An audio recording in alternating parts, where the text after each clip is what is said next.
বাড়িতে থাকলে যে আমার মাথার পোকাগুলো নড়ে ওঠে এটা আমার একদম ঠিক কথা বলে। সো হ্যালো এভরিওয়ান, আমি Priti and welcome back to my channel.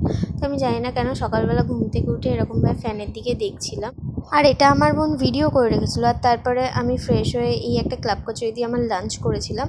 আর তারপরে আমি দুপুরবেলা বসে কাজ বাজ পাচ্ছিলাম না বলে এইরকমভাবে পাউডার মাথার মধ্যে লাগিয়ে জানি না কী করতে চাইছিলাম, বাট কিছু তো করছিলাম।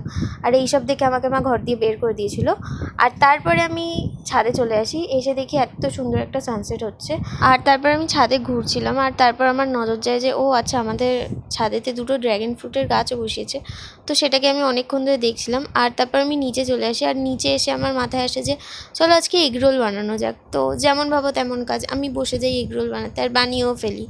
আর তারপরে নিজে বানিয়েছি বলে না, এগরোলটা দারুণ হয়েছিল খেতে, সেটা আমার এক্সপ্রেশন দেখলেই বুঝতে পারবে। আমি বহুত খুশি ছিলাম, এত সুন্দর হয়েছিল। তো তারপর আজকের ডিনারটা লেবু দিয়েই করছি। তো আজকের মতো এতটাই।